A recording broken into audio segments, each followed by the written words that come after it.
meraihnya. Laskar pelangi takkan terikat waktu. Bebaskan mimpimu di angkasa, warnai bintang di jiwa. Bismillahirrahmanirrahim. Assalamualaikum warahmatullahi wabarakatuh. Waalaikumsalam warahmatullahi wabarakatuh. Alhamdulillahirrahmanirrahim. Wabillahi nasta'inu wa bihamdihi wa sallallahu alaihi wasallam. Alhamdulillahirrahmanirrahim.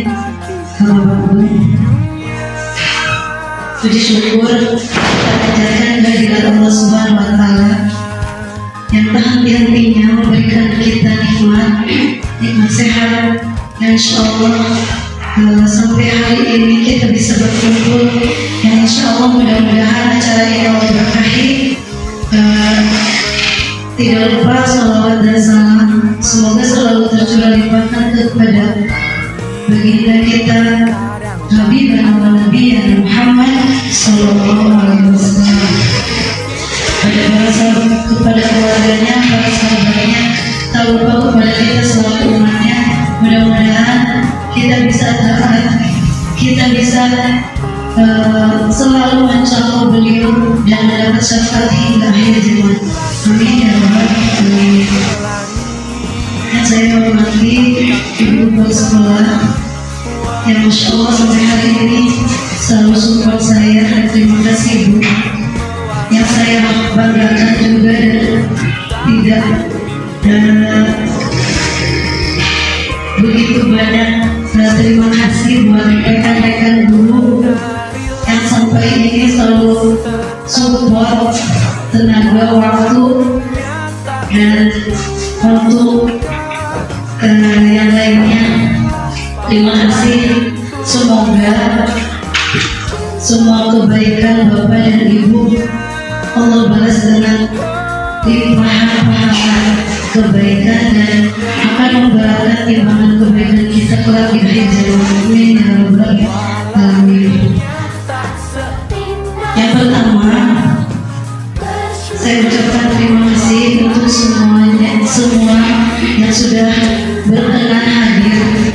Perkenalan dulu, saya Tati Ismiati dari SDN 3 Bandara Sepulon. Saya CGP calon guru penggerak angkatan 11.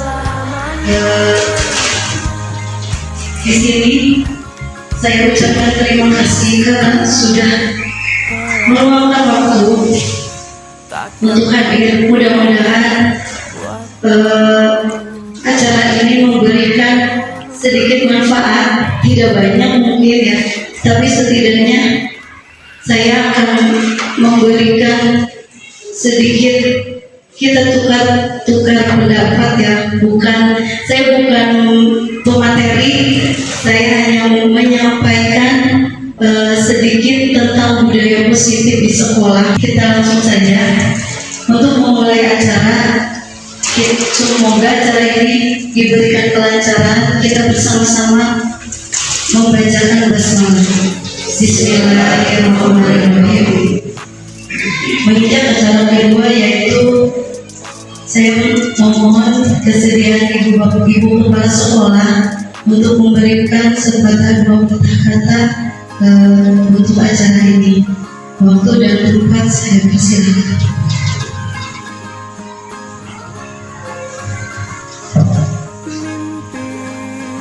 Assalamualaikum warahmatullahi wabarakatuh.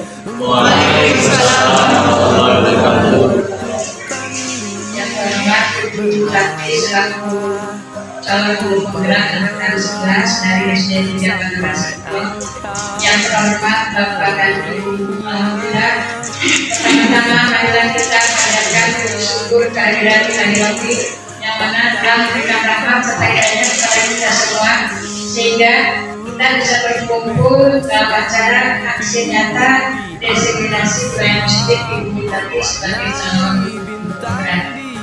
Salawat serta salam kita curahkan kepada junjungan Nabi kita Nabi Muhammad Sallallahu Alaihi Wasallam, keluarganya, sahabat-sahabat kesempatan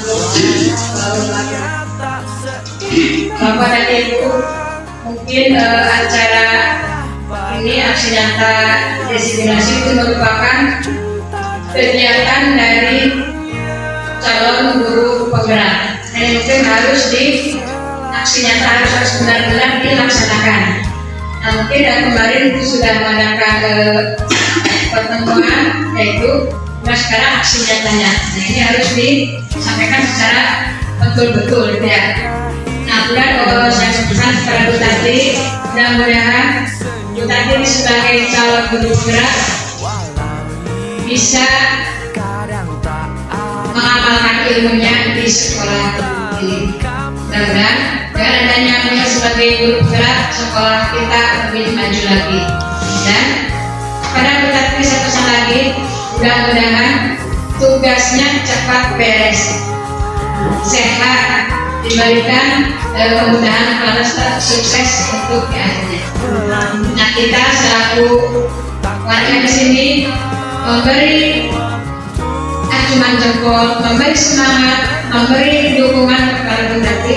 Mudah-mudahan Bu Tati sukses menjadi guru penggerak yang berpotensi, yang berprestasi. Mungkin itu saja dari Ibu. Saya ucapkan Assalamualaikum warahmatullahi wabarakatuh. Langsung ke acara inti ya Bapak Ibu. Di sini saya memajang foto saya dengan tersenyum, bukan karena saya mau narsis, bukan cantik, tapi memang di sini ada makna tertentu yang ingin saya sampaikan. Kenapa dengan senyum? Senyuman itu benar-benar satu kata yang bisa merubah dunia. Setuju? Bisa merubah dunia. Jadi boleh saya cerita sedikit ya Bapak Ibu. Saya mempraktikkan senyum keluar dari rumah sampai ke sekolah. Saya begini, coba saya mau senyum, tapi mudah-mudahan tidak ada yang bilang saya gila gitu.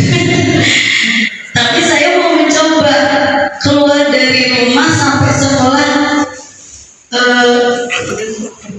berekspresi senyum, dan memang luar biasa. Ini kejadiannya saya, orang yang biasanya juga nggak pernah nanya, susah untuk nanya ke orang gitu. Ketika saya lewat senyum, dia senyum. Alhamdulillah, mau senyum gitu ya. Terus semua yang dilewat, yang saya ketemu pas-pasan muka gitu ya, sampai ke sekolah semuanya tersenyum. Dan apa yang terjadi pada hati kita, hati saya khususnya, merasa bahagia. Masya Allah, semuanya bisa tersenyum. Itu ya sedikit cerita. Jadi senyum itu memang budaya yang sangat luar biasa. Pesannya itu yang sangat luar biasa, bisa mengubah segalanya. Cobain ya. Masya Allah, itu ibadah, senyum ibadah, sedekah ya Bu ya. Sedekah yang paling mudah, yang tidak mengeluarkan sebiaya sepeser pun, itu senyum ya. Yang tidak bisa senyum, belajar senyum di rumah. Ya, lanjut. Nah, kita sebagai warga sekolah pada profil belajar Pancasila, tolong budayakan 5S ini: senyum, sapa, salam, sopan, santun.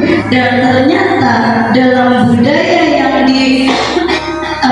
cetuskan oleh pemerintah, yang pertama itu ternyata senyum. Bapak Ibu, tidak harus sopan dulu, tidak harus santun dulu, yang pertama ternyata senyum. Karena setelah orang senyum itu, sopannya, santunnya itu akan mengikuti. Coba kita praktekkan ya. Nah, untuk membuktikannya, Kita lihat slide berikutnya. Nah, lihat Bapak Ibu, budayakan senyum, sapa, salam, dan sopan santun di sekolah agar lingkungan belajar positif dan nyaman. Coba lihat temannya di samping. Saya mau minta tolong berhadap-hadapan. Nah, berhadap-hadapan. Saya tahu dari pagi sampai pagi. Kenapa ya, Bu? Kenapa sih harus berpasangan? Karena ternyata kalau sudah punya pasangan itu seru. Nah, yang mau nanti belum punya pasangan, saya doakan mempunyai pasangan yang terbaik. Jadi makanya saya senang kalau itu berpasangan itu senang. Ya, nah saya tahu pasti dari pagi sampai jam sekarang sudah hampir pukul 11, kita sudah lelah beraktivitas ke sana, ke sini, kemari, kemana, melakukan aktivitas, lelah dengan mengajar anak-anak. Pasti ya, manusiawi bahwa kita akan merasa lelah. Mudah-mudahan dengan yuk senyum selama 30 detik ini, lelah kita akan hilang. Kita coba, yuk kita berpasangan dulu. Senyum, berhadapan Bapak berhadapan. Coba Bapak berhadapan, ya. Tuh kan, yang tadinya disuruh senyum, malah tertawa kan. Masya Allah, dengan senyum itu mengubah semua. Coba Win, kita hitung semua. Ayo kameramen, setelah 3 semuanya bertatap-tatapan dan senyum. 1, 2, 3.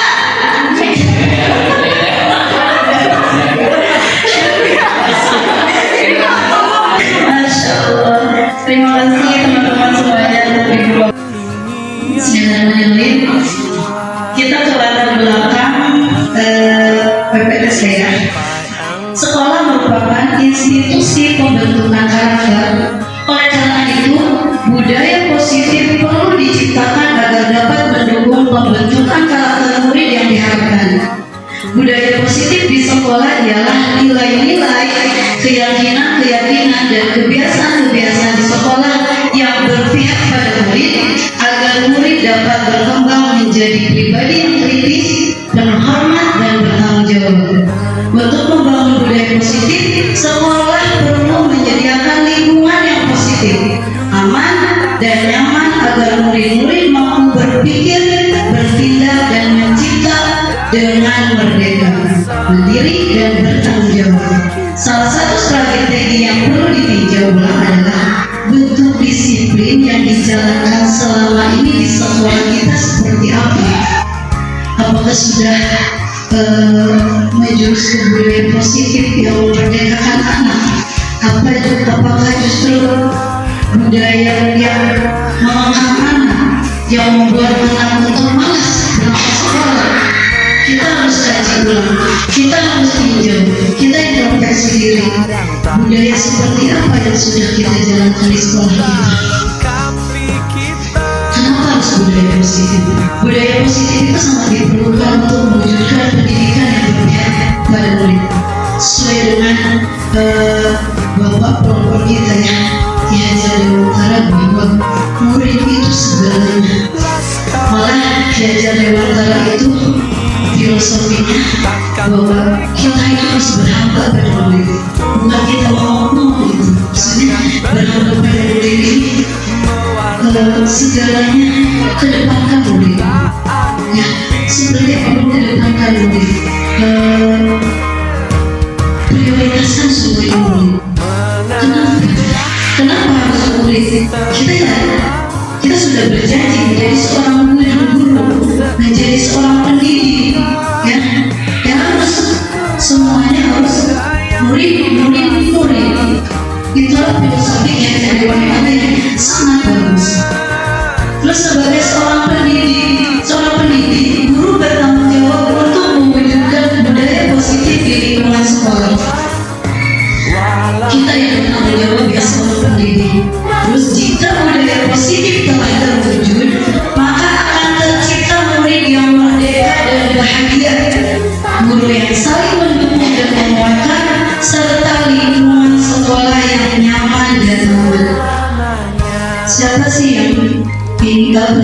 setiap tidak hanya di sekolah, dimanapun kita bekerja pasti menginginkan tempat yang nyaman dan aman. Apalagi untuk anak-anak, mereka pasti ingin sekolah itu aman untuk mereka belajar, mereka bermain. Ya, kenapa bermain? Karena memang apalagi di SD itu waktunya itu memang hanya bukan untuk belajar saja. Mereka bermain, tapi bermain yang seperti apa? Kita sebagai pendidik wajib mengarahkan bermain yang seperti apa? Yang positif. Di sini supaya tercipta murid yang selalu bahagia untuk hadir ke sekolah. Murid yang merasa saya bebas di sekolah, saya nggak dikekang sama guru-guru. Mereka merdeka, tapi merdeka dengan hasil-hasil yang memuaskan dan membanggakan. Dan tidak hanya murid, ketika murid bahagia, guru pun akan saling mendukung dan menguatkan. Ketika ada murid yang bermasalah, ketika ada murid yang memerlukan bantuan, guru itu kalau sekolah sudah membudayakan budaya positif, guru akan saling menguatkan. Guru itu akan saling menguatkan dan akan saling mendukung, tidak menjatuhkan. Ketika ada permasalahan, yuk apa yang bisa saya bantu? Apa yang akan kita lakukan bersama-sama tentunya? Tidak ketika guru ada masalah, udah biarkan saja, kan urusan guru dia. Tidak seperti itu. Ketika budaya positif telah terwujud, maka semuanya akan berjalan dengan nyaman dan aman. Nah, konsepnya apa pada budaya positif?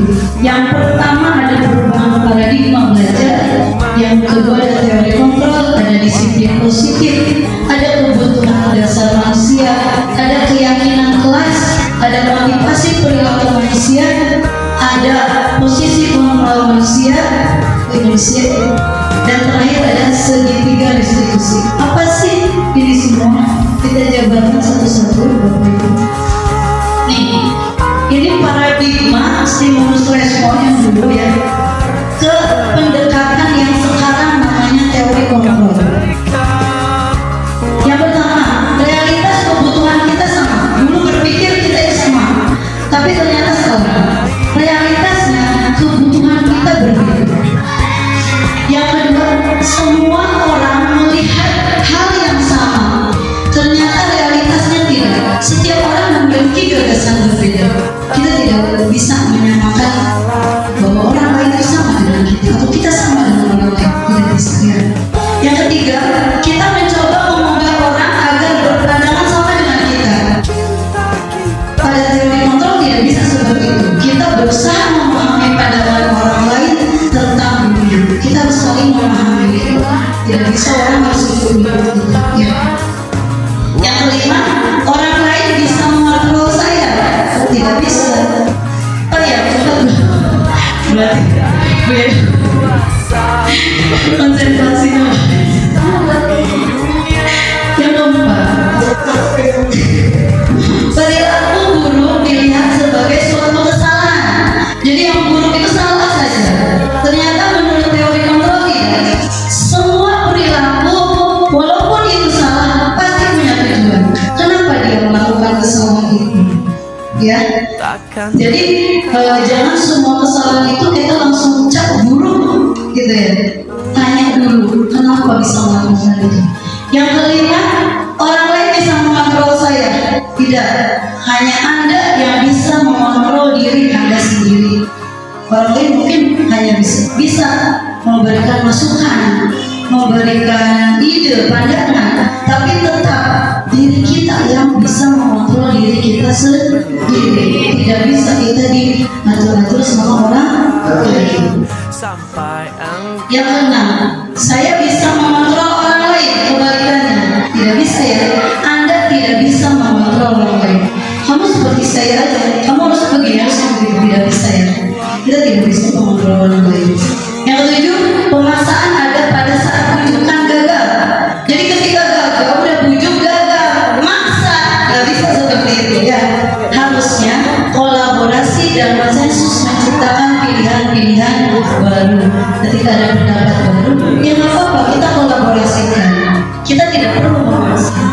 Ya, yang terakhir model berpikir menang kalah. Ya sudah, kalau menang alhamdulillah, kalau kalah ya sudah. Kita berpikirnya begitu ya. Ternyata teori kontrol tidak seperti itu. Model berpikir menurut teori kontrol itu menang, sehingga kita bersemangat untuk meraih kesuksesan yang ingin kita dapatkan. Gitu. Nah, yang kedua ada disiplin itu berasal dari kata disiplin yang artinya belajar. Disiplin mengacu pada disiplin diri yang memiliki tanggung jawab terhadap apa yang dilakukannya berdasarkan nilai-nilai yang dia yakini. Disiplin positif merupakan salah satu cara penerapan disiplin yang bertujuan untuk menumbuhkan kesadaran serta memberdayakan peserta didik tanpa imbalan penghargaan teorium, ancaman atau hukuman. Jadi disiplin positif itu nggak harus kita masih imbalan, reward, hadiah, tidak perlu. Terus apalagi kita mendisiplinkan anak tidak bisa dengan ancaman, hukuman, tidak bisa. Disiplin positif tidak bisa seperti itu. Terus sebagai pendidik, tujuan kita adalah menciptakan peserta didik yang memiliki disiplin diri sehingga mereka berperilaku mengacu pada nilai-nilai kebajikan universal dan memiliki motivasi intrinsik dalam perubahan perilaku ke arah yang lebih baik. Kita tidak bisa, mungkin dari rumah mereka itu sudah punya motivasi dalam diri. Saya mau berangkat sekolah, ingin belajar dengan sungguh-sungguh, ingin belajar supaya saya pintar. Motivasi dalam dirinya sudah ada pada dari rumah. Tapi ketika berangkat sekolah, di sekolah ada yang ancaman, ada yang hukuman, bisa saja kita mematikan motivasi intrinsik yang dari dalam diri mereka yang sudah tumbuh jadi hilang. Saya tidak semangat di sekolah. Saya sekolah di rumah. Kenapa sih guru dari saya dulu misalnya? Jadi ancaman atau hukuman itu bisa untuk atau bahkan mematikan motivasi yang sudah mereka ada dari rumah. Nah, inilah kita kesini jadinya motivasi perilaku manusia. Manusia itu mempunyai dua motivasi. Ada motivasi ekstrinsik, ada motivasi intrinsik. Ada yang tahu motivasi ekstrinsik itu apa? Iya, motivasi yang datangnya dari luar diri sendiri. Motivasi itu dari luar ada yang positif ada yang negatif juga ada. Contohnya yang negatif itu apa? Untuk pasti motivasi dalam diri orang itu takut untuk dia itu akan menghindari hukuman. Ya, jadi motivasinya saya harus benar, saya takut dihukum, saya tidak nyaman kalau sudah dihukum. Itu motivasi, tapi motivasi dari luar yang tidak menyebabkan positif dalam dirinya sendiri. Yang kedua, untuk mendapatkan imbalan atau penghargaan dari orang lain. Bagus, motivasinya bagus. Ya, dia berusaha melakukan sesuatu tidak menumbuhkan rasa ikhlas dalam dirinya. Kalau tidak ada imbalan, tidak ada penghargaan dari orang lain, mungkin dia tidak akan melakukan itu. Terus, nah inilah motivasi yang kita bangun bersama dalam diri anak, dalam diri kita sendiri. Jadi motivasi yang kita wujudkan dalam diri kita sendiri, ya motivasi intrinsik dari dalam diri untuk menjadi orang yang mereka inginkan dan menghargai diri sendiri dengan nilai-nilai yang mereka yakini. Mereka juga tahu sebenarnya apa yang dia lakukan itu salah. Mereka juga tahu mana itu yang benar. Tapi terkadang keyakinan mereka yang perlu kita kuatkan. Ya, nah disinilah motivasi sudah mereka tanamkan dalam diri, kita hargai, kita tumbuhkan, kita kuatkan dengan hal-hal yang positif. Selanjutnya dan terus tertawa walau di sini tak seindah suka. Bersyukurlah pada ada 3 motivasi perilaku manusia. 1, untuk menghindari ketidaknyamanan atau hukuman tadi yang pertama ya. Ini adalah tingkat terendah dari motivasi perilaku manusia. Biasanya orang yang motivasi perilakunya untuk menghindari hukuman atau ketidaknyamanan akan bertanya, apa yang akan terjadi apabila saya tidak melakukannya? Sebenarnya mereka sedang menghindari permasalahan yang mungkin muncul dan berpengaruh pada mereka secara fisik, psikologis maupun tidak terpenuhinya kebutuhan mereka bila mereka tidak melakukan tindakan tersebut. Yang kedua, motivasi yang kedua, di manusia itu mempunyai motivasi untuk mendapatkan imbalan atau penghargaan dari orang lain. Kenapa itu juga tidak boleh? Karena suatu tingkat di atas motivasi yang pertama, di sini orang berperilaku untuk mendapatkan imbalan atau penghargaan dari orang lain. Orang dengan motivasi ini akan bertanya, apa yang akan saya dapatkan apabila saya melakukannya? Mereka melakukan sebuah tindakan untuk mendapatkan pujian dari orang lain yang menurut mereka penting dan mereka letakkan dalam dunia berkualitas mereka. Mereka juga melakukan sesuatu untuk mendapatkan hadiah, pengakuan atau imbalan. Nah, di sini motivasi yang paling baik yaitu menjadi orang yang mereka inginkan dan menghargai diri sendiri dengan nilai-nilai yang mereka percaya. Ini bisa tumbuh dalam diri kita sendiri. takkan Orang dengan motivasi ini akan bertanya, akan menjadi orang yang seperti apa bila saya melakukannya? Mereka melakukan sesuatu pada nilai-nilai yang mereka yakini dan hargai. Dan mereka melakukannya karena mereka ingin menjadi orang yang melakukan nilai-nilai yang mereka yakini tersebut. Ini adalah motivasi yang akan membuat seseorang memiliki disiplin positif karena motivasi berperilakunya bersifat internal, ikhlas dari diri sendiri tanpa mengharapkan apapun dari Allah, baik imbalan, puji dan pengakuan, karena dia sudah menanamkan dalam dirinya motivasi yang sudah kuat dengan nilai-nilai yang dia yakini. Selanjutnya, ada istirahat. Kita ice breaking dulu ya, Bapak Ibu. Kelihatan supaya semangat, kita ice breaking dulu. Saya mau minta tolong kembali untuk semuanya berdiri. Gak apa-apa ini masalah aja. Gak usah. Cuma instruksinya ikutin apa yang saya Katakan apa yang saya katakan. Ikuti. Katanya bolak-balik aja. apa yang saya katakan ikuti apa yang saya katakan. Ya, untuk konsentrasi yang sangat tinggi. Konsentrasi yang sangat tinggi. Kita akan main ayam menarilah dan terus tertawa walau dunia tak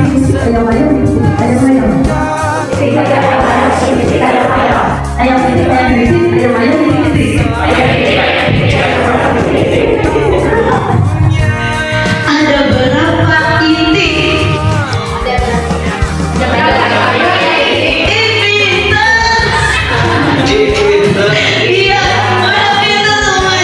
Iya, udah pintar semuanya.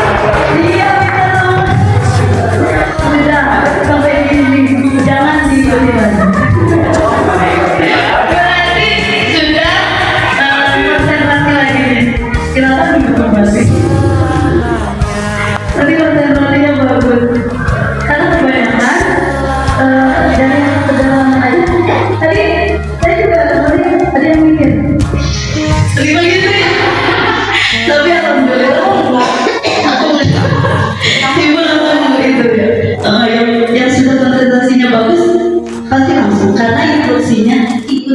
apa yang saya katakan.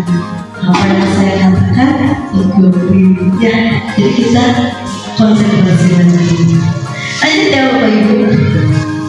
Nah, kita ke keyakinan kelas. Keyakinan kelas, hukuman dan penghargaan. Kenapa harus keyakinan kelas?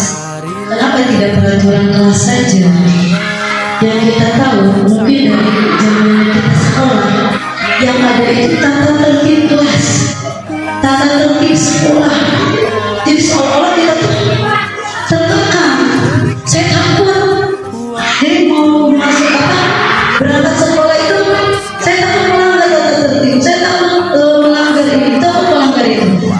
Buru-buru mau bahagia di sekolah. Yang ada sebelum berangkat saja sudah melihat tata tertib. Sudah saya takut gitu ya. Nah sekarang tidak ada lagi yang namanya tata tertib. Semuanya sudah beralih kepada keyakinan kelas. Apa sih keyakinan kelas itu?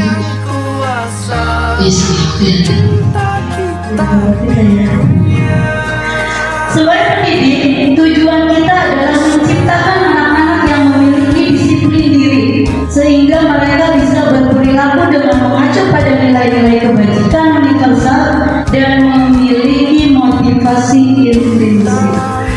Jadi kita itu tujuan mendidik itu untuk apa? Kita bisa bertanya pada diri sendiri, untuk apa? Untuk mencerdaskan anak-anak, supaya pintar gitu ya, pasti. Tapi ternyata tidak. Tujuan utama itu tidak di situ sebenarnya. Itu bisa mereka dapatkan kalau mereka sudah memiliki rasa nyaman, memiliki rasa aman. Kalau belum, motivasi dalam diri dia belum kita kuatkan dengan rasa aman dan nyaman, tujuan kita yang itu saya yakin tidak akan terwujud. Ya.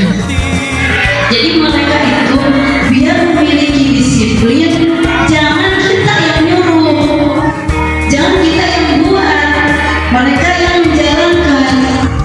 Anak-anak sekarang tidak bisa seperti itu. Semuanya diatur ini itu dia tuh nggak mau, malah mereka berontak, melawan. Kenapa?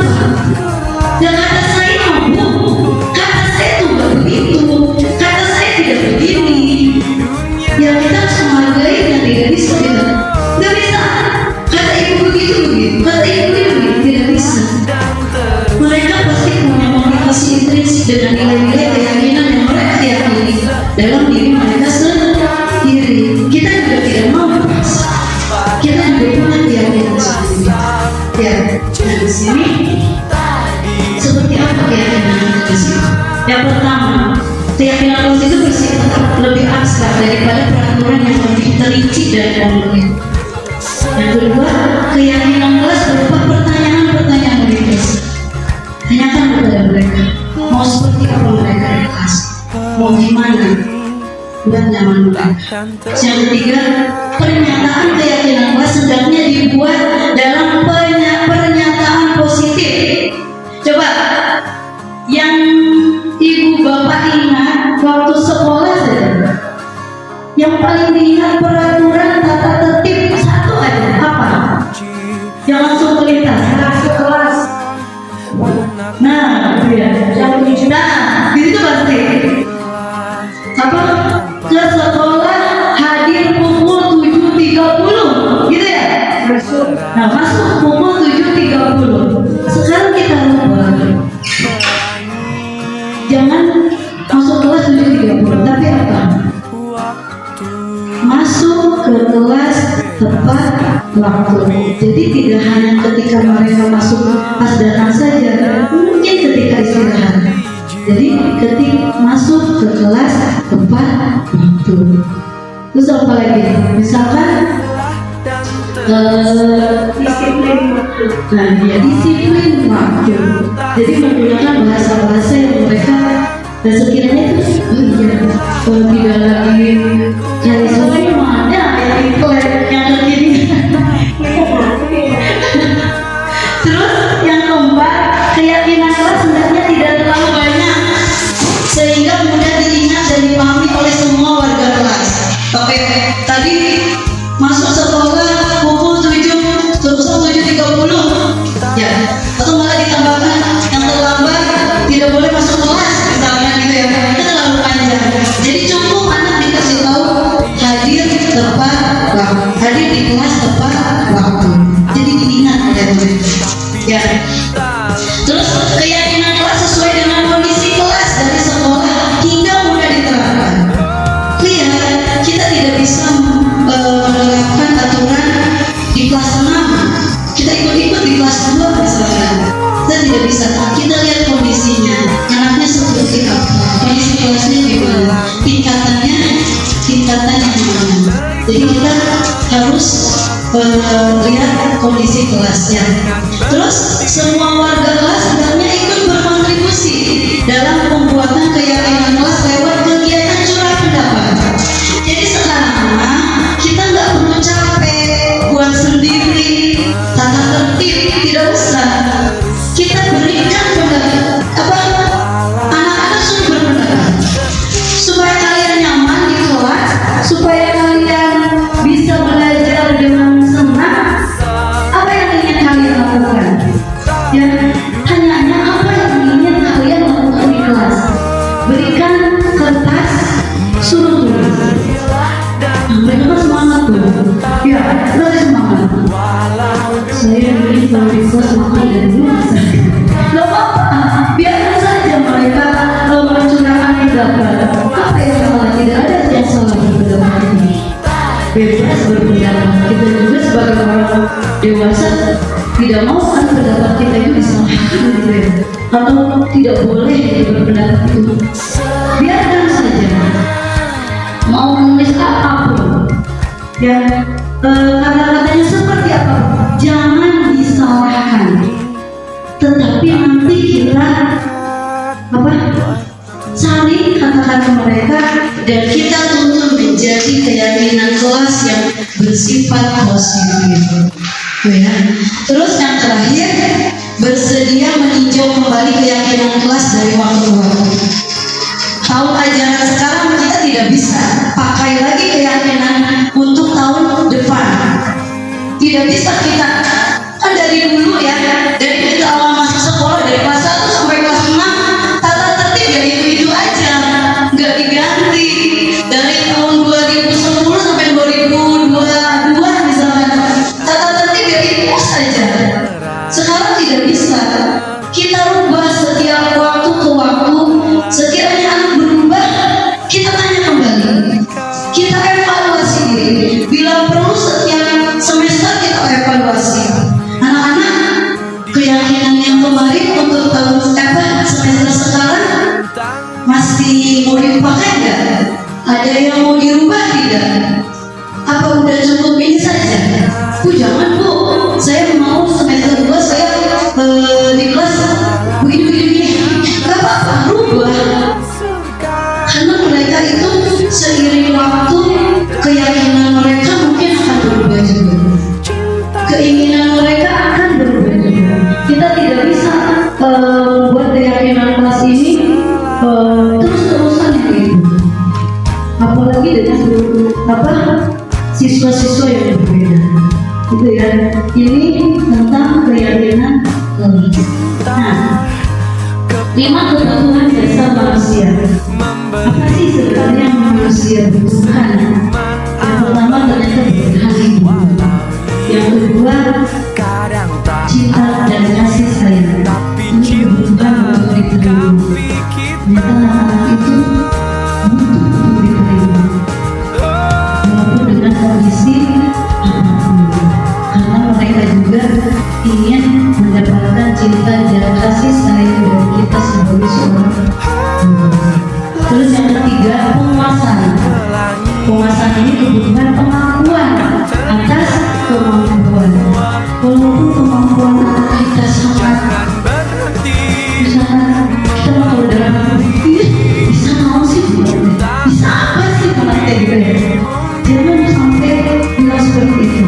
Tapi kita selalu katakan, kamu hebat, kamu sudah mampu, ini lebih dikatakan dengan bahagia. Jadi mereka juga yang istilahnya berusaha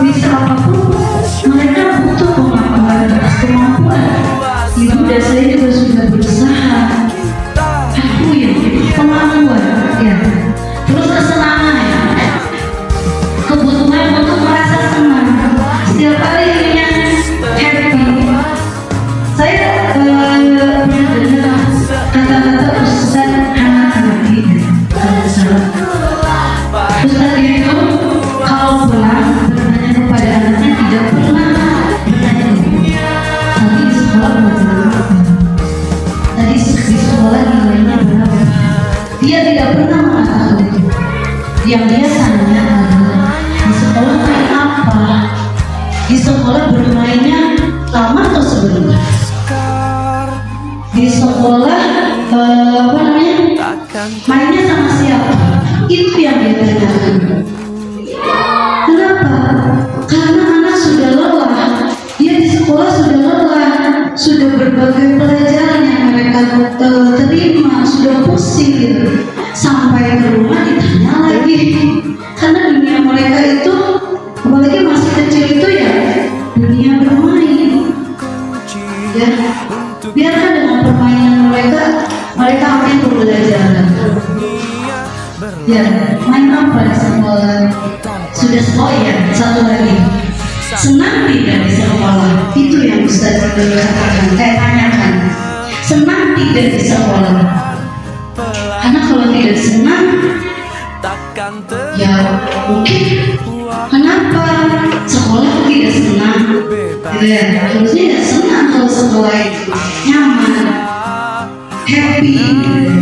Makanya ada di sekolah-sekolah tertentu itu yang setiap anaknya pulang, saya bilang sampai jumpa besok ya, happy untuk besok.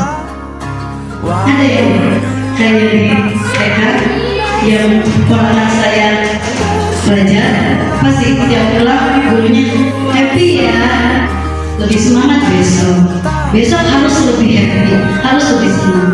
Itu yang tumbuhkan dalam diri anak. Jadi jangan pas pulang itu kita berikan kata-kata yang awas besok, jangan lupa besok. Jadi anak itu udah besok itu udah bukannya apa melangkah dari rumah itu dengan bahagia, udah takut. Hari ini gimana ya? Nanti di sekolah ibu guru gimana? Gitu ya. Terus yang terakhir kebebasan, kebutuhan atau pilihan, berikan mereka pilihan. Jangan pilih ini saja, terus begini, terus begitu. Berikan pilihan kepada mereka. Ya, itulah 5 kebutuhan dasar manusia. Nah, ini posisi 5 posisi kontrol. Coba kita tanya dengan diri kita sendiri. Kita itu ada di posisi mana? Apakah ada di posisi penghukum? Apakah di posisi pembuat rasa bersalah? Apakah ada di posisi sebagai teman? Atau posisi sebagai pemantau? Atau ada di posisi sebagai manajer? Kita lihat. Situasi sebagai penghukum.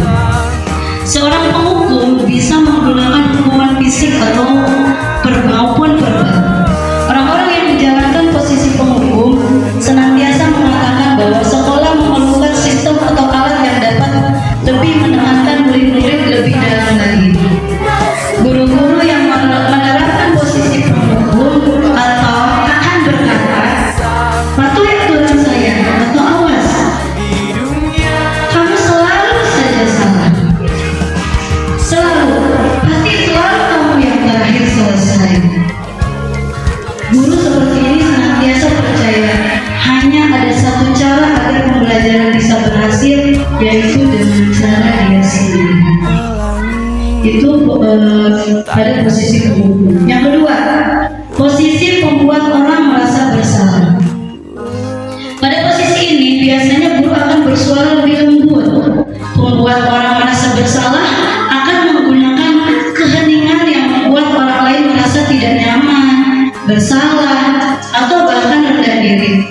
Dan biasanya kata-kata yang keluar dari lembut seperti itu, ibu sangat kecewa sekali dengan kamu. Berapa kali bapak harus memberitahu kamu ya?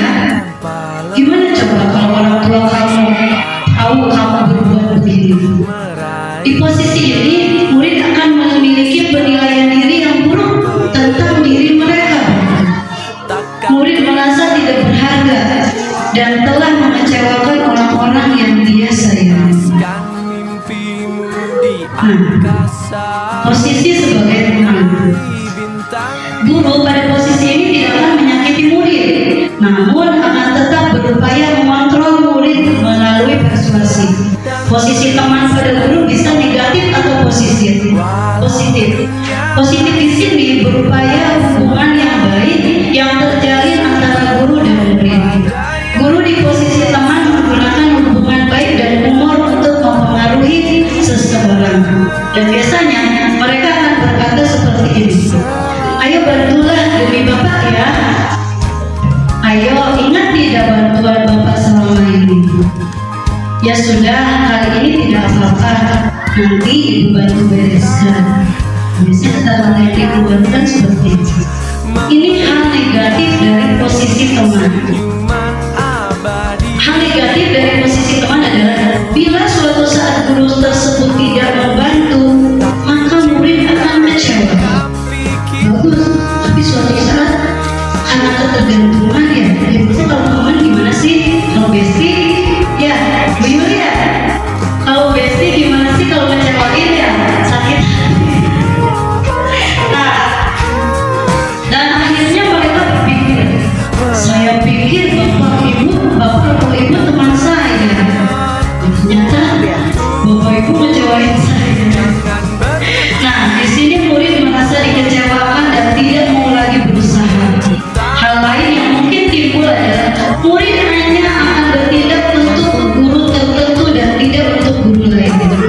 Murid akan tergantung pada guru tersebut karena sudah merasa teman, merasa bestie sama guru itu, jadi susah untuk bergabung atau dengan guru lain itu susah gitu. Mengontrolnya itu susah. Hanya guru itu yang bisa mengontrolnya. Dan itu hal yang negatifnya. Terus yang keempat nih, posisi guru pada posisi kontrol atau pemantau. Memonitor berarti mengawasi. Pada saat kita mengawasi, kita bertanggung jawab atas perilaku orang-orang yang kita awasi. Posisi pemantau berdasarkan pada peraturan-peraturan dan konsekuensi. Dengan menggunakan sanksi atau konsekuensi, kita dapat memisahkan hubungan pribadi kita dengan murid sebagai seseorang yang menjalankan posisi pemantau. Dan biasanya pertanyaan yang diajukan pemantau itu, ayo peraturannya apa? Apa yang telah kamu lakukan? Jadi hanya mantau. Sanksi atau konsekuensinya apa? Seorang pemantau sangat mengandalkan perhitungan, catatan, data yang dapat digunakan sebagai bukti atas perilaku seseorang. Jadi benar-benar harus ada data, betul tidak, dipantau, baiknya gimana, buruknya gimana gitu. Posisi ini akan menggunakan stiker, slip catatan, jadi dicatat. Semuanya harus ada catatannya. Ada daftar ceknya. Posisi monitor sendiri berawal dari teori stimulus respon yang menunjukkan tanggung jawab guru dalam mengontrol murid. Ya. Terus yang terakhir, nah, guru di posisi manajer. Nah, posisi manajer itu kan posisi yang paling bagus ya dalam dunia pekerjaan juga. Ternyata di sekolah juga guru itu kalau bisa sebagai manajer. Seperti apa? Adalah posisi mentor di mana guru berbuat sesuatu bersama-sama dengan murid, mempersilahkan murid mempertanggungjawabkan perilakunya, mendukung murid agar dapat menemukan solusi atas permasalahannya sendiri. Seorang manajer telah memiliki keterampilan di posisi teman maupun pemantau, dan demikian bisa jadi di waktu-waktu tertentu kembali kepada kedua posisi tersebut bila diperlukan. Jadi seorang manajer itu itu jadi memperlakukan murid itu, coba menurut kamu betul apa salah? Kita tidak memberikan solusinya ini, solusinya itu, tidak. Kita tanyakan kepada murid tersebut, coba apa yang akan kamu lakukan dengan kesalahan kamu? Apa yang akan kamu perbuat? Keyakinan kamu untuk kedepannya seperti apa? Itu ya. Jadi ketika posisi sebagai manajer itu sudah bisa dilakukan, kita bisa menjadi seorang teman, bisa menjadi seorang monitor, mengontrol anak, ya. Jadi disinilah apa namanya posisi yang paling tinggi untuk seorang pendidik. Nah, bagaimana caranya supaya kita menjadi seorang manajer yang baik? Ada yang namanya segitiga restitusi. Ini adalah kegiatan inti pada budaya positif. Kegiatan inti. Apa sih restitusi? Restitusi itu adalah proses menciptakan kondisi bagi murid untuk memperbaiki kesalahan mereka, sehingga mereka bisa kembali pada kelompok mereka dengan karakter yang lebih kuat. Restitusi juga merupakan proses kolaboratif yang mengajarkan murid untuk mencari solusi untuk masalah mereka dan membantu murid untuk berpikir tentang orang seperti apa yang mereka ingin menjadi tujuan murid dan bagaimana mereka harus memperlakukan orang lain. Jadi kegiatan segitiga restitusi ini menumbuhkan keyakinan mereka, sehingga membuat mereka itu mempertanggungjawabkan dengan apa yang mereka berbuat. Yang pertama, ini langkah-langkah segitiga restitusi. Yang pertama, menstabilkan identitas. Yang kedua, validasi tindakan yang salah. Yang ketiga, menanyakan keyakinan. Jadi segitiga restitusi ini biasanya langkah untuk kita menghadapi anak ketika ada masalah. Pertama, kita stabilkan identitasnya. Jika anak berbuat salah, maka pasti ketika anak berbuat salah ada kebutuhan dasar mereka yang tidak terpenuhi. Ketika seseorang dalam kondisi emosional, maka otak tidak akan mampu berpikir rasional. Betul tidak? Biasanya kalau kita sedang marah, gak bisa berpikir. Pokoknya apa yang kita mau lakukan tanpa berpikir rasional. Baik buruknya tidak bisa. Biasanya kalau orang yang sedang emosional seperti itu ya. Maka saat inilah kita stabilkan identitas anak. Anak kita bantu untuk tenang dan mencari solusi untuk menyelesaikan permasalahan. Tenangkan dulu ketika anak masih emosi. Nah, kita bisa menggunakan kalimat seperti ini. Berbuat salah itu wajar. Ibu juga suka, ibu juga sering berbuat salah, dan itu manusiawi. Tidak ada yang sempurna. Stabilkan dulu supaya mereka itu lebih tenang. Terus ibu bapak tidak mau mencari siapa yang salah, tapi ibu bapak ingin mencari solusi dari permasalahan itu. Kamu berhak merasa begitu. Itu kata-kata atau kalimat yang bisa kita gunakan ketika menstabilkan identitas. Yang kedua, setelah anak tenang, ya, dia merasa bahwa oh iya, saya tidak satu-satunya orang yang selalu melakukan kesalahan. Karena kalau masih emosi, kita tidak bisa nanya, benar nggak kamu yang salah, benar nggak kamu yang ini, itu tidak bisa, pasti tidak akan mengakuinya. Tapi kalau udah kita stabilkan, kita validasi tindakan yang salah tadi. Iya bu, saya salah. Nah, pada langkah kedua ini kita harus memahami dan menemukan kebutuhan dasar yang mendasari tindakan anak berbuat kesalahan. Menurut teori kelompok, semua tindakan manusia baik atau buruk pasti memiliki maksud atau tujuan tertentu. Yang diperlukan adalah kita memahami alasan melakukan hal tersebut sehingga anak merasa dipahami. Berarti anak itu ada alasannya.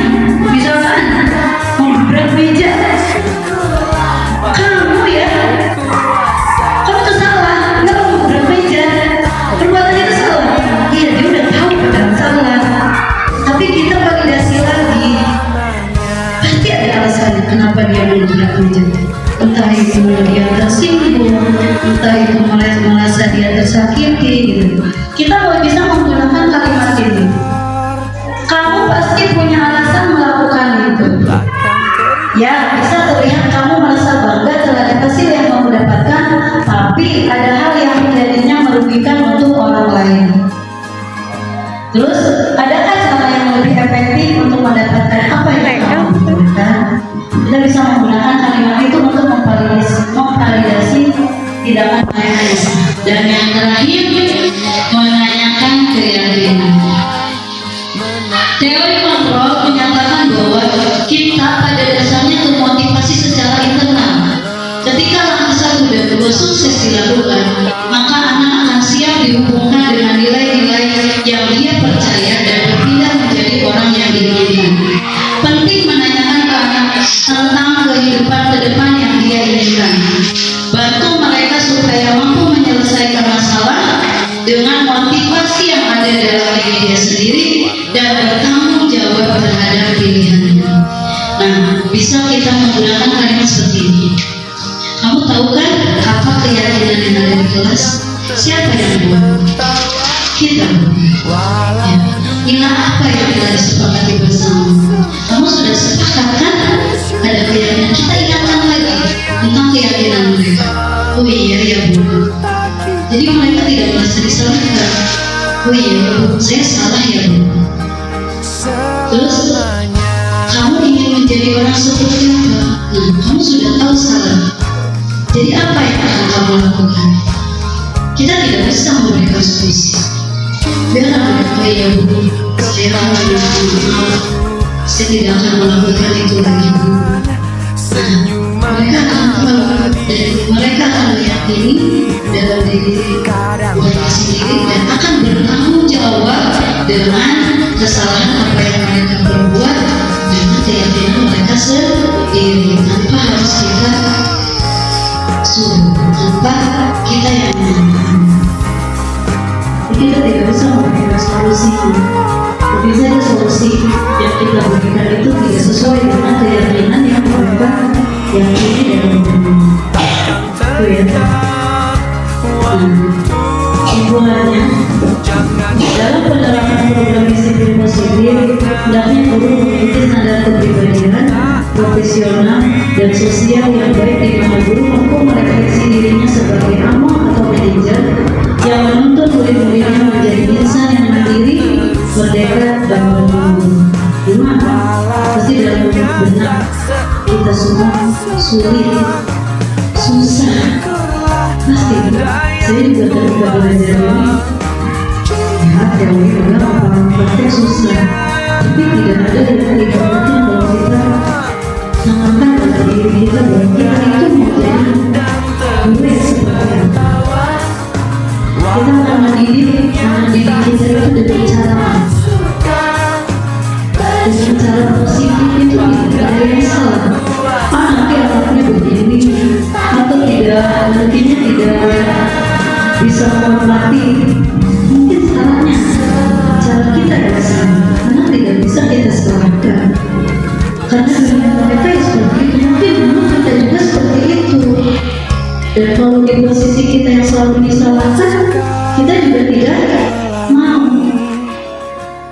Ya, tapi tuntut keluarkan nilai-nilai yang ada dalam diri mereka itu menjadi nilai-nilai yang kalau istilahnya berkeyakinan mantap, gitu, sungguh-sungguh.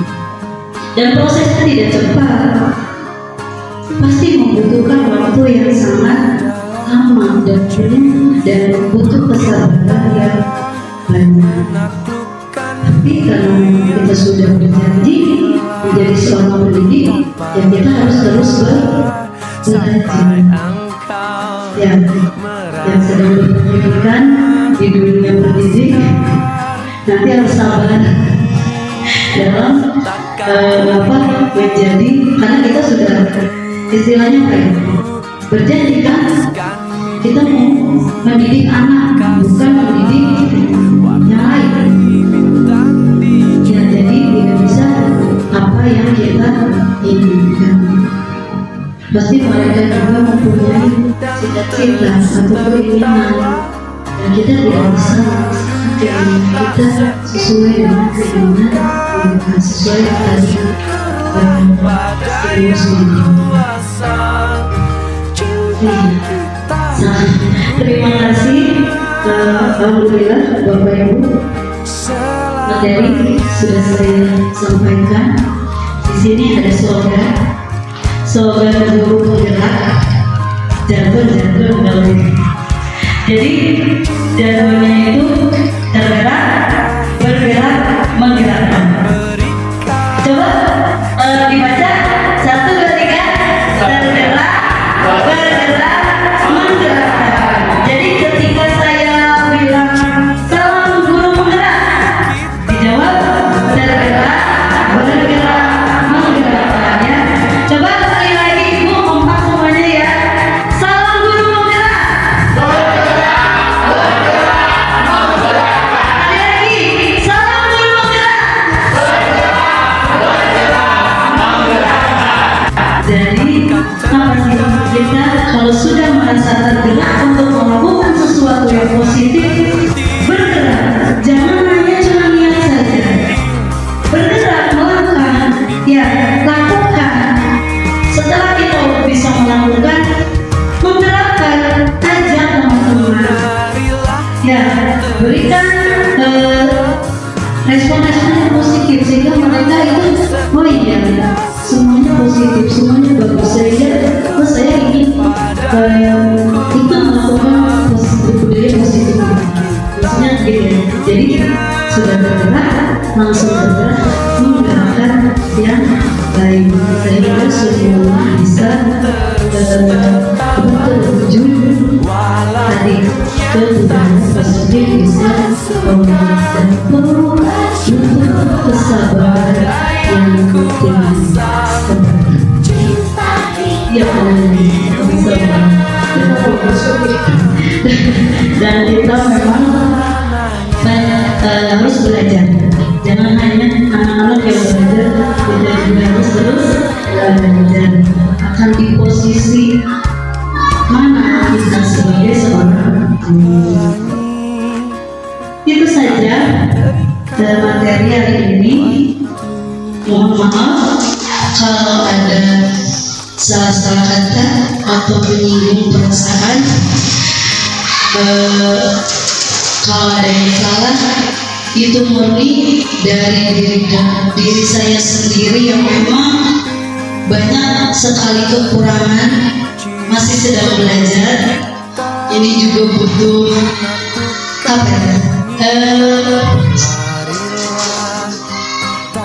untuk tampil di depan itu butuh keberanian luar biasa.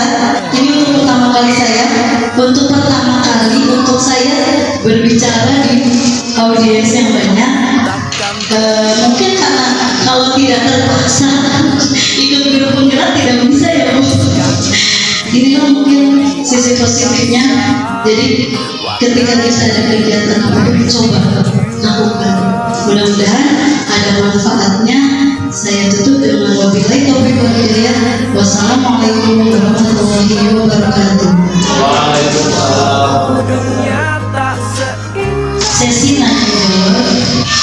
Mungkin ada yang mau ditanyakan atau malah disanggah, atau ada yang mau ditambahkan atau mau dikurangi juga tidak apa-apa. Maka bagi audiens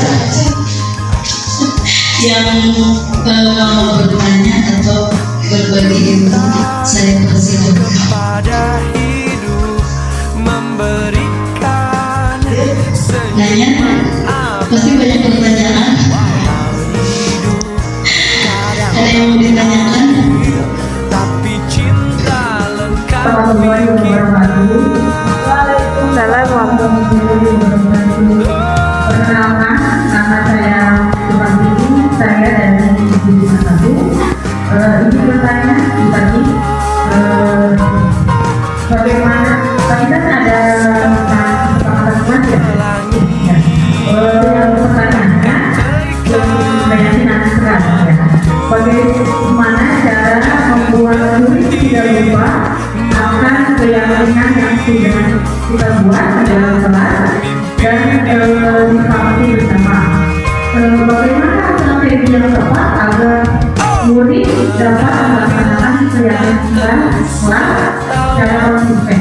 Walau dunia tak seindah surga, Mungkin itu saja pertanyaan dari saya. kuasa Saya di dunia.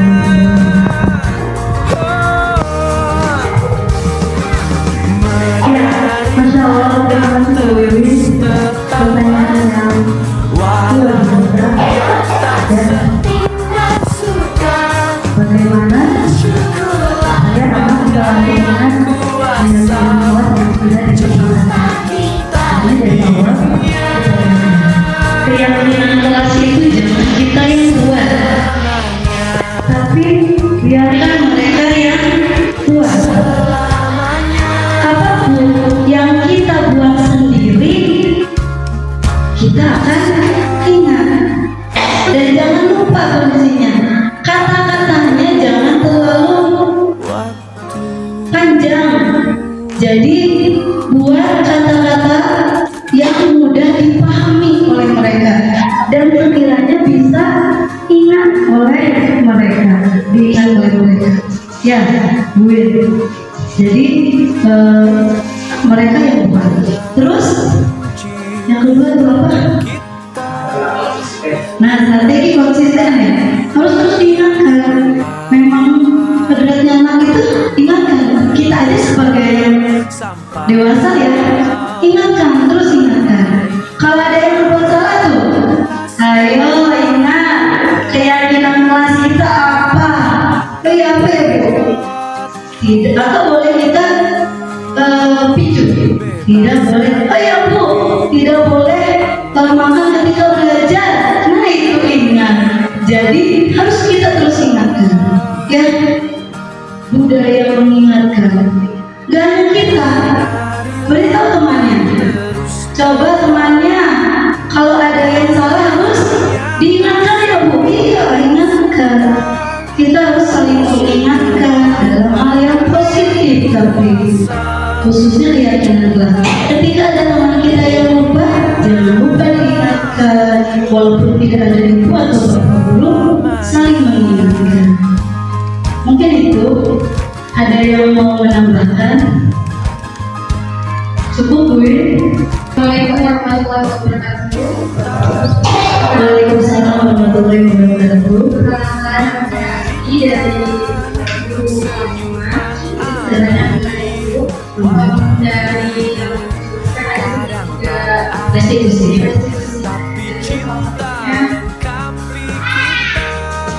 ada masalah identitas. Ya. Masalah identitas yang ingin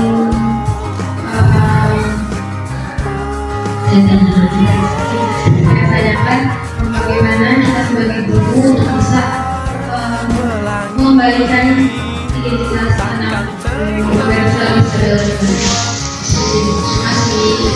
Sama-sama. Pertanyaan yang sangat bagus. Terkadang memang ya kita juga bingung kalau udah marah atau emosi itu supaya stabil dulu itu gimana ya.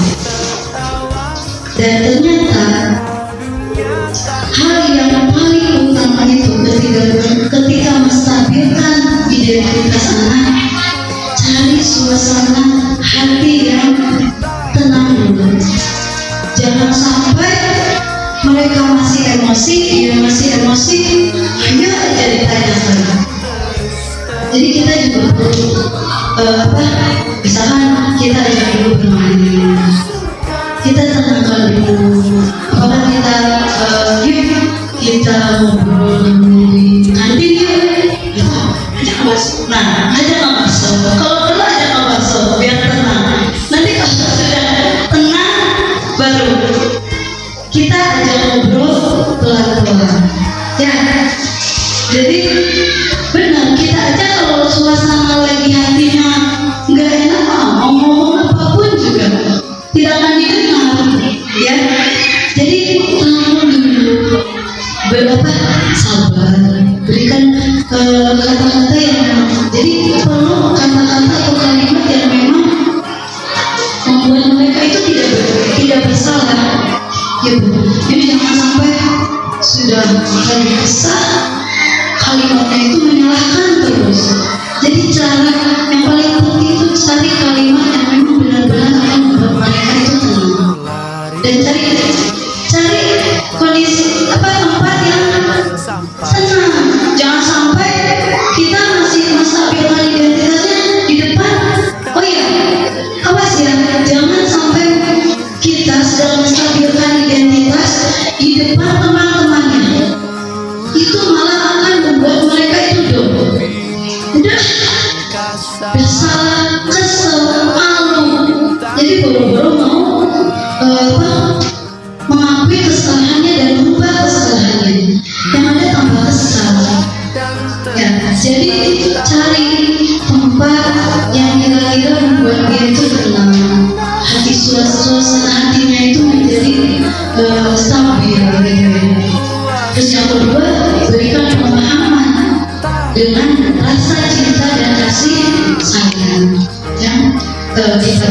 Jadi jangan dengan malah ikut-ikutan emosi gitu ya. Dan setelah itu baru kita masuk ke permasalahan yang sedang dia lakukan. Itu mungkin cara menstabilkan identitas. Dan oh ya, memang kita tidak bisa menggunakan setiap masalah itu menggunakan setiap tiga resolusi, itu tidak bisa. Contohnya kalau sudah menyangkut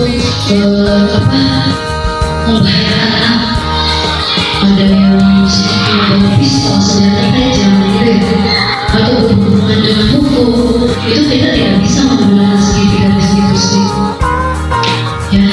Jadi ada masalah-masalah yang bisa menggunakan segitiga restitusi, dan memang ada yang tidak bisa menggunakan segitiga restitusi. Jadi kalau perlu perhubungan yang serius, kita tangani dengan serius, apalagi dengan menyangkut hukum. Kita harus berkolaborasi dengan pihak-pihak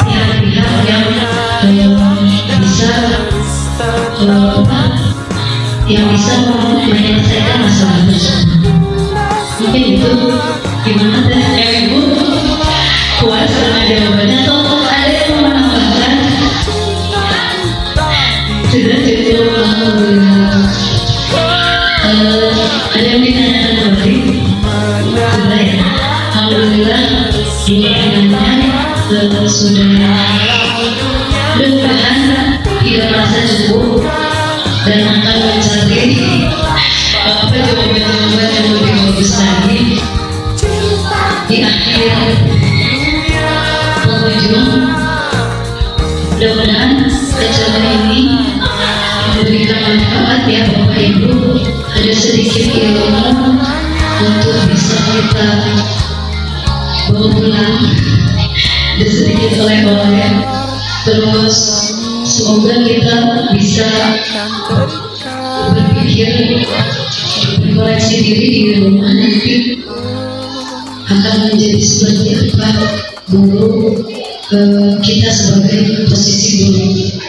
Saja acara ini kita tutup dengan bersama-sama membaca hamdalah istighfar dulu. Astagfirullahaladzim, astagfirullahaladzim, astagfirullahaladzim.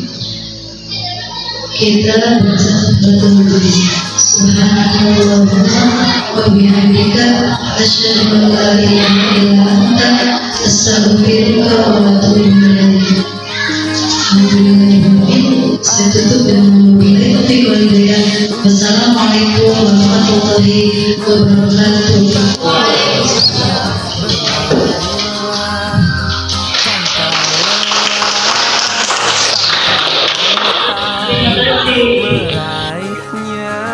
Salam guru penggerak.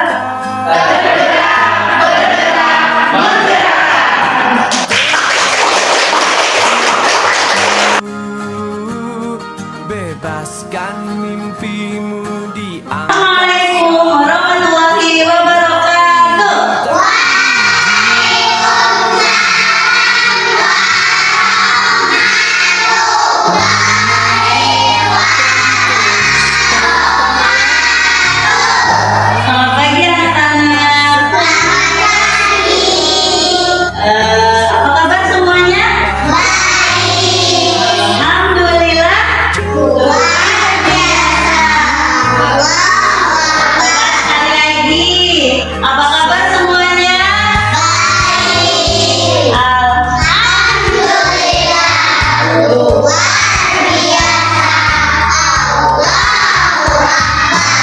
Alhamdulillah.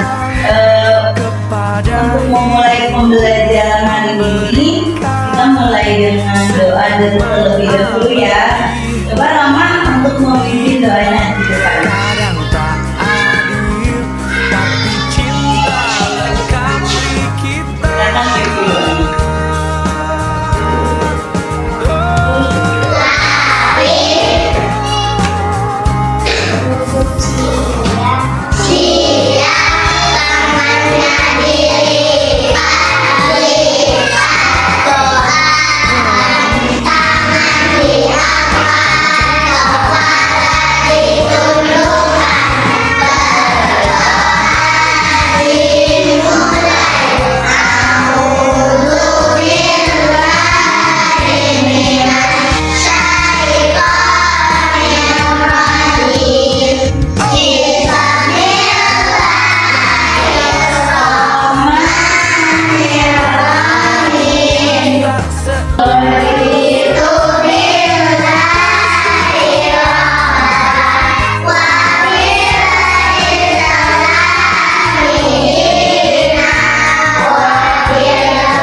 Baik anak-anak, sebelum memulai pembelajaran, Ibu mau menyampaikan sesuatu.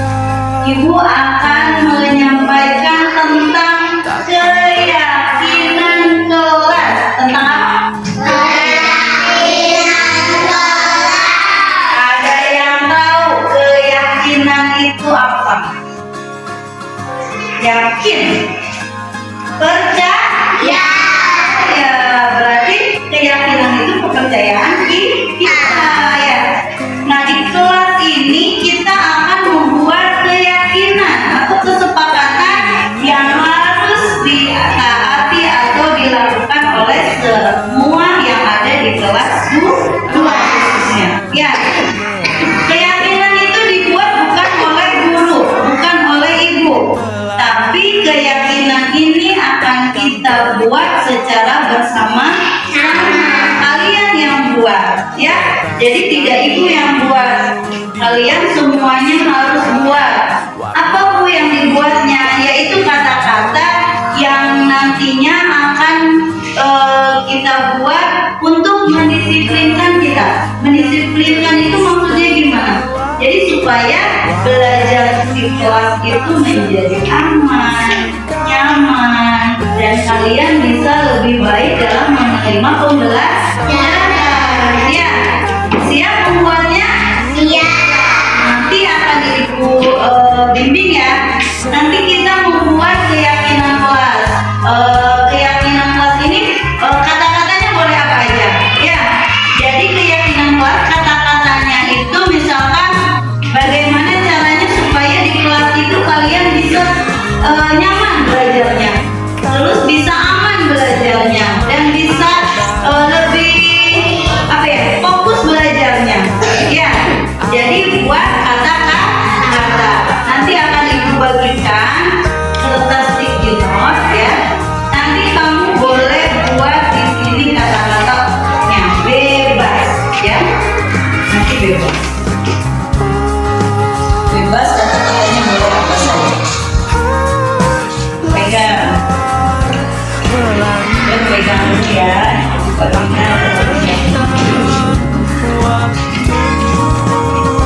Jangan berhenti mewarnai jutaan mimpi di bumi.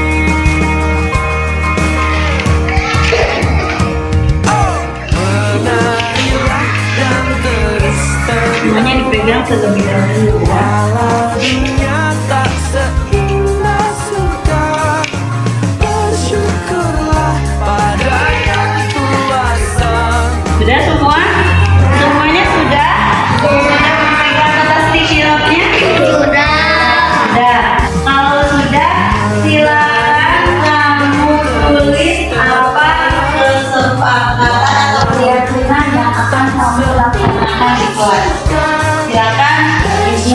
mulai dari sekarang.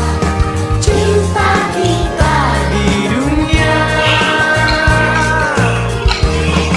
selamanya, selamanya.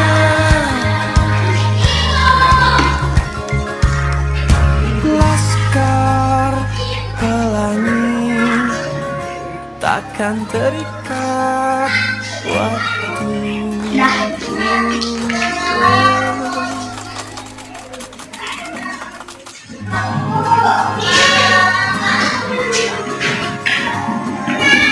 Sudah semua? Ya, silakan kalian tempelkan semuanya di sini. Silakan tempelkan semua, maju semuanya di sebelah sini. Silakan ditempelkan. Ya, gini terus. Sampai engkau meraihnya. Laskar pelangi takkan terikat. Sudahnya boleh duduk kembali. Bebaskan dirimu di angkasa, warnai bintang di jiwa.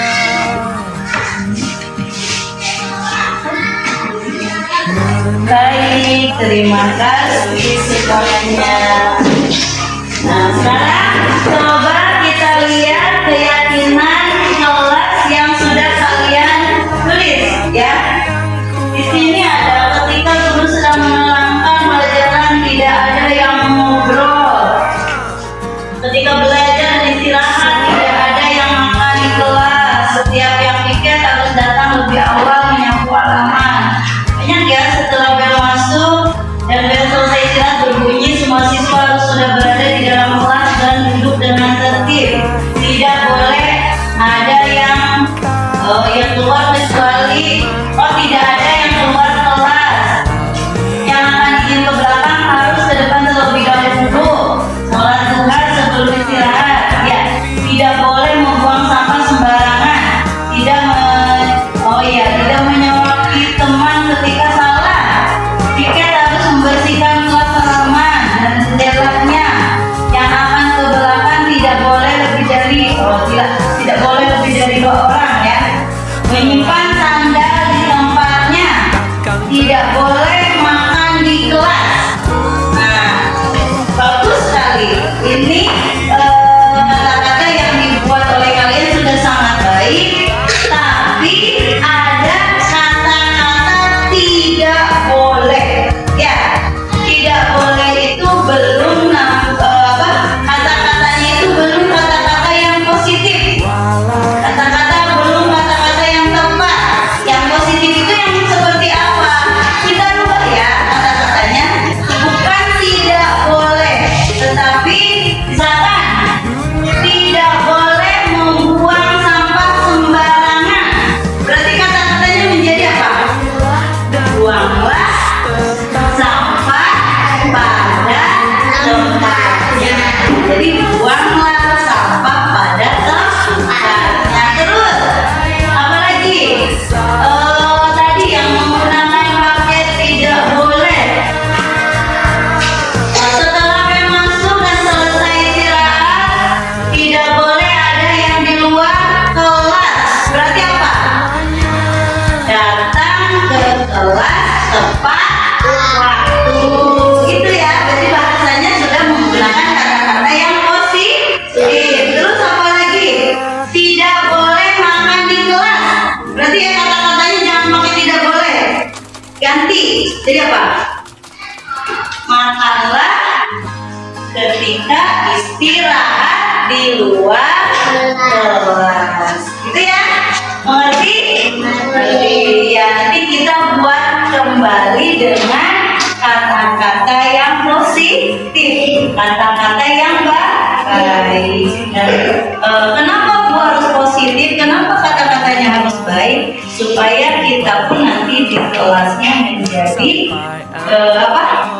lebih positif. Ya, jadi tidak ada kata-kata lagi yang negatif. Itu ya.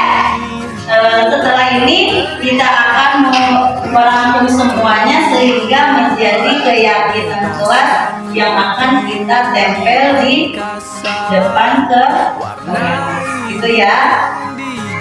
Oke, kita mulai membuatnya. Menarilah dan terus tertawa. Assalamualaikum warahmatullahi wabarakatuh. Perkenalkan, nama saya Ibu Mimin Aminah selaku Kepala Sekolah SDN 3 Bandarosa Kulon.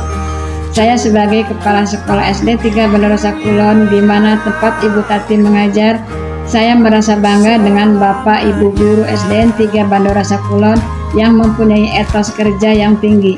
Khususnya saya bangga kepada Ibu Tati yang masuk menjadi calon guru penggerak. Diseminasi budaya positif yang dipaparkan oleh Ibu Tati sudah sangat baik. Semoga pengibasan yang dilakukan Ibu Tati akan menjadi motivasi dan contoh untuk Bapak Ibu Guru SDN 3 Bandarosa Kulon yang lainnya. Dan nantinya anak-anak akan lebih disiplin dan meningkatkan motivasi siswa dalam belajar, sehingga akhirnya akan meningkatkan prestasi siswa dan meningkatkan mutu sekolah. Itulah testimoni saya sebagai kepala sekolah. Saya ucapkan wassalamualaikum warahmatullahi wabarakatuh. Assalamualaikum warahmatullahi wabarakatuh. Perkenalkan, nama saya Ika Farida Rikiani, guru kelas 4 SDN 3 Bandarosa Kulon, Taman Sejawat dari Ibu Tati.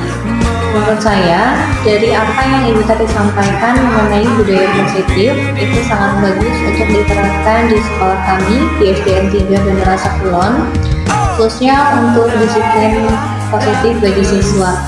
Dimana disiplin positif bagi anak sangatlah penting. Apalagi sekarang untuk disiplin positif masih banyak siswa yang mereka mungkin memang sudah disiplin, namun faktor pemicunya itu bukan dari diri mereka sendiri, melainkan dari luar atau berdasarkan faktor ekstrinsik. Dan untuk kami sebagai guru itu sangat baik karena kita menjadi tahu bagaimana cara memposisikan diri kita kepada siswa. Apakah kita sudah menjadi seorang manajer atau belum? Semoga dengan adanya kegiatan diseminasi disiplin positif yang dilakukan oleh Ibu Tati ini mampu menumbuhkan motivasi yang baik dari dalam diri guru dan dari dalam diri siswa. Budaya positif juga insya Allah akan selalu kita terapkan di sekolah kita ini untuk membentuk siswa-siswa yang berkarakter sesuai dengan harapan kita semua. Saya kira hanya itu yang dapat saya sampaikan. Saya akhiri dengan Assalamualaikum warahmatullahi wabarakatuh.